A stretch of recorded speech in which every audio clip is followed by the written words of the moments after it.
کسی آدمی کو آپ نے پریشان دیکھا تو آپ نے کہا کہ چلیے 2-4 جام سے ہی اس میں کچھ دیر کے لیے تو تسکین مل جائے گی. وہ جیسے ہی نشہ ٹوٹتا ہے تو حقیقت اس سے زیادہ برے طریقے سے سامنے آ جاتی ہے. کون سے فیصلے ہم کر چکے ہیں جن کے برے اثرات ہم کو بھگتنے ہیں یا بھگت رہے ہیں. ہم تقریریں نہ کریں جو موٹیویشنل اسپیکر کرتے ہیں. ہمارے ہاں آخر پچھلے 200-300 سال سے ہم مغرب میں آنے والی تبدیلیوں کے ساتھ اپنے آپ کو ہم آہنگ کرنے کی کوشش کر رہے ہیں. کبھی رد عمل میں مبتلا ہو کے، کبھی رد میں مبتلا ہو کر، کبھی لیے دل کھول کر. مجھے اب بچوں کی آنکھوں میں ایک مایوسی نظر آتی ہے. آپ جانتے ہیں کہ ہمارے اسکول آف دا اسکول میں 3000 سے زیادہ طلباء طالبات تعلیم بھی حاصل کر رہے ہیں، ہنر بھی سیکھ رہے ہیں.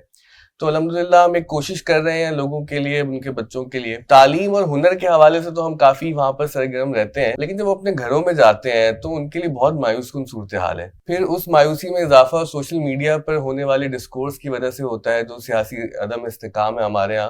تو آپ اس مسئلے کو کیسے دیکھتے ہیں، اور مجھے کیا آپ تلقین کریں گے، اور براہ راست جو ہمارے اسکول میں بچے ہیں، اساتذہ ہیں، بلکہ پورے پاکستان میں ہی اب یہ صورتحال ہم کہیں نہ کہیں فیس کر رہے ہیں، تو اس مایوسی کا سامنا کیسے کریں، اس سے کیسے نجات حاصل کریں ہم؟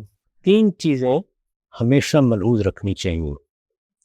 جب کسی قوم پر یا کسی جماعت پر تہذیبی بحران کسی کیفیت طاری ہو جاتی ہے، جیسے کہ اس وقت مسلمانوں پر ہے، مسلمانوں کی مختلف اقوام پر ہے، اور کہا جا سکتا ہے کہ انہوں نے جو ریاستیں بنا رکھی ہیں ان میں سے بھی ہر ریاست سیاسی استحکام کے اعتبار سے ایک خاص معیار مطلوب پر نہیں پہنچ گئی. کوئی ذرا بہتر ہے، کوئی کمتر ہے، کسی کے یہاں صورتحال ماضی کے زیادہ قریب ہے اور کسی کے یہاں صورتحال مستقبل کے زیادہ قریب ہے. اس طرح کے معاملات جہاں بھی پیدا ہو جائے وہاں پہلی بنیادی چیز یہ ہوتی ہے کہ ہم داعیات پیدا کرنے والی تقریریں نہ کریں.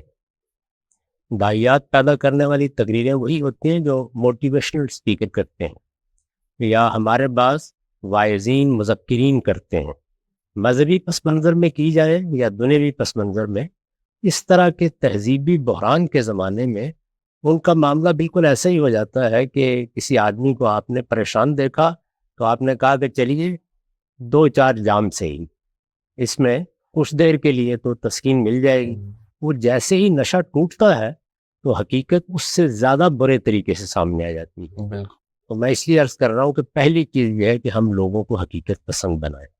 میرے خیال میں یہ عمل چھوٹے بچوں کی تعلیم میں سے شروع ہو جانا چاہیے. ہم کیا ہیں، ہمارا معاشرہ کیا ہے، ہماری تاریخ کیا ہے، ہم اس وقت تاریخ کے کس مقام پر کھڑے ہیں، ہمارا معاشرہ کیا منازل طے کر چکا ہے، کن چیزوں میں ابھی دوراہے پر کھڑا ہے، کون سے فیصلے ہم کو کرنے ہیں جن کے اثرات مستقبل میں ہوں گے، کون سے فیصلے ہم کر چکے ہیں جن کے برے اثرات ہم کو بھگتنے ہیں یا بھگت رہے ہیں. یہ میرے نزدیک حقیقت پسندانہ تجزیہ ہوگا. اگر ہم ابتدائی سے تصویریں اور خوبصورت تصویریں بنانے کا طریقہ ترک کر دیں، تصویر میں جو اپنی خوبصورتی ہے وہ تو رہے گی، اگر ہے ان کو یہ بتائیں کہ ہم کہاں کھڑے. ہم سے میری مراد ہم کی ہر تعبیر ہے، یعنی ہم کی وہ تعبیر جو میں مسلمان کی حیثیت سے اپنے ساتھ وابستہ کرتا ہوں. ہم کی ایک تعبیر وہ ہے جو میں اپنی قومی پس منظر سے، بر صغیر کا ایک باشندہ ہونے کے اعتبار سے، اور پھر جو ایک نئی ریاست بن گئی ہے اس کے حوالے سے، اس کے مسائل، اس طرح کی چیزیں. پہلی چیز میرے نزدیک یہ ہے، اگر ہم یہ طریقہ اختیار کر لیں تو ہم بڑے پیمانے پر لوگوں کی مایوسی کو دور کرنے کا باعث بنیں گے. کیونکہ مایوسی میں اس طرح کی تقاریر جو تھوڑی دیر کے لیے جذبہ، شوق اور امید کی روشنی پیدا کر دے، وہ زیادہ بڑی یاس کا باعث بن جاتی ہے جیسے ہی آنکھیں کھلتی ہیں. حقیقت کے ساتھ مناسبت پیدا ہونا شروع ہو جائے تو میرا تجربہ یہ ہے کہ اس کے بعد مایوسی آتی نہیں. یعنی یہ ایک وقت ایسا آ جاتا ہے، یہ نہیں کہ پہلے ہی مرحلے پہ ختم ہو جاتی ہے کیونکہ آپ اس کو فوراً متعلق کرتے ہیں. دوسری چیز یہ ہے کہ زیادہ تر ہماری دلچسپی کا موضوع ہمارے جیسے ملکوں میں وہ سیاسی اتار چڑھاؤ سے ہوتا ہے. یہ آپ نے دیکھا ہوگا کہ دنیا کے ترقی یافتہ ملکوں میں لوگ اتنی خبریں اور اس طرح کے سیاسی تجزیے نہیں سنتے، اتنے چینلز بھی نہیں ہوتے. ان کی زیادہ دلچسپی انٹرٹینمنٹ سے ہوتی ہے اگر ہو بھی تو. اس طرح کی چیزوں سے آپ ان کو متاثر بھی نہیں کر سکتے اور ان کی ساری توجہات کا ارتکاز بھی نہیں کر سکتے. ہمارے ہاں تو پچھلے دنوں کسی شخص نے بڑا صحیح تجزیہ کیا تھا کہ ایک ڈرامے اور ایک ٹاک شو دونوں کے کم و بیش سامعین برابر بعض اوقات پہنچ جاتے ہیں. ٹاک شو کے زیادہ ہوتے ہیں خاص صورتحال میں برابر پہنچ جاتے ہیں یا کوئی بڑھ جاتا ہے. دنیا میں ایسا نہیں ہوتا. تو اس کا مطلب کیا؟ اس کا مطلب یہ ہے کہ سیاسی لحاظ سے ہم ایک ٹرمائل کی کیفیت میں ہیں. اس کا بھی میرے خیال کے مطابق ایجوکیشن کے نقطہ نظر سے تجزیہ کرنا چاہیے. ایک ہے سیاسی وابستگیوں کے لحاظ سے تجزیہ، امیدوں کے لحاظ سے تجزیہ.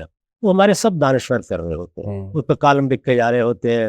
اچھا پھر یہاں تو سب بندی ہو چکی ہے، یہ فلاں جماعت کے ہیں، یہ فلاں کے ہیں، ان کے خیال کے مطابق یہ ہونا چاہیے، ان کے خیال کے مطابق یہ ہونا چاہیے. اس سے قطع نظر کر کے سیاست ہے کیا، اور سیاست میں تبدیلیاں کیسے آتی ہیں، کسی سماج میں تبدیلی لانے کا کیا طریقہ ہے. ہمارے ہاں آخر پچھلے 200-300 سال سے ہم مغرب میں آنے والی تبدیلیوں کے ساتھ اپنے آپ کو ہم آہنگ کرنے کی کوشش کر رہے ہیں. کبھی رد عمل میں مبتلا ہو کے، کبھی رد میں مبتلا ہو کر، کبھی قبولیت کے لیے دل کھول کر، اور کبھی اس سے مختلف بعض مقدمات قائم کر کے. اس کا بھی بہت حقیقت پسندانہ تجزیہ ہونا چاہیے. یعنی یہ بتانا چاہیے سیاست ہوتی کیا ہے. ہمارے ہاں لوگوں کا سیاست کے معاملے میں بھی کم و بیش یا سماج کے معاملے میں زاویہ نظر وہی ہوتا ہے جو مذہبی ہے. مذہبی زاویہ کیا ہے؟ میں آپ کے پاس گیا، میں نے آپ کو تبلیغ کی، آپ پرسوں معاذ اللہ کافر تھے، آپ آج الحمدللہ مسلمان ہو گئے. یعنی مذہبی تجزیے میں شخص کیا ہے، شخص کی نفسیات کیا ہے، اس کی تاریخ کیا ہے، اس کا سماجی وجود کیا چیز ہے، یہ زیادہ اہمیت نہیں رکھتا. کسی بھی آپ تبلیغی مزاج کے آدمی سے بات کر کے دیکھ لیں، اس کے ہاں یہ اصل میں ایسے ہی ہے جیسے آپ اپنے کمرے میں داخل ہوئے، آپ نے سوئچ آف کر دیا، آپ نے آن کر دیا، روشنی ہو گئی، تاریکی چھا گئی. یہ سوچ ہے. لیکن انسان کا جو سماجی وجود ہے یہ ایسے نہیں ہوتا، اس میں آنے والے تغیرات بھی ایسے نہیں ہوتے، یہ نظریے کو تبدیل کرنے کا عمل نہیں ہوتا. یہ اصل میں سماجی تقاضوں کو سمجھ کر کسی سوسائٹی کے تمام عناصر کو اس سے ہم آہنگ ہونے کا عمل ہوتا ہے. وہ کتنے ہم آہنگ ہوتے ہیں، کتنے نہیں ہوتے. تو سیاسی عمل کو ہمارے ہاں یا تو مذہبی جذبے سے سمجھایا جاتا ہے، اور یا مذہبی جذبے سے ملتے جلتے سیاسی انقلابی جذبے سے سمجھایا جاتا ہے. یہ دونوں چیزیں آنکھوں کو بھی اندھا کرتی ہیں اور سوسائٹی سے بھی غیر متعلق کر دیتی ہیں. اس کا جو نتیجہ نکلتا ہے وہ اتنا بھیانک ہے، کیونکہ اس میں ہوتا کیا ہے، آپ اس طرح سے جذبات کو یہاں لے جاتے ہیں، جب کچھ سامنے نہیں آتا تو ایک یاس پیدا ہوتی ہے، یہاں تک کہ وہ یاس آہستہ آہستہ وہی حال کر دیتی ہے جو قبرستان میں مردے دفن کرنے والوں کا ہوتا ہے. ان کے لیے موت بے معنی ہو جاتی ہے. یعنی کوئی فرق ہی نہیں پڑتا، اسے چیر پھاڑ کیا، پھینکنا ہے پھینکا، پوسٹ مارٹم کرنا ہے کر لیا. یعنی وہ طبیب ہے یا گورکن ہے، کم و بیش ایک ہی بے حس انداز سے وہی سب کام کرتے چلے جاتے ہیں. تو یہ ہماری قوم کے ساتھ بھی بڑی حد تک ہوا ہے. اور یہ جو نئی نسل اب آئی ہے جو آپ کو بہت جذبے کے ساتھ اس وقت جنگ آزما نظر آتی ہے، اس کے ساتھ بھی یہی ہو جائے گا. زیادہ اچھا یہ ہے کہ ہم اپنے اسکولوں میں جہاں کہیں ہمیں بات کرنے کا موقع ملتا ہے، ہم لوگوں کو ابن خلدون کی طرح یہ سمجھائیں.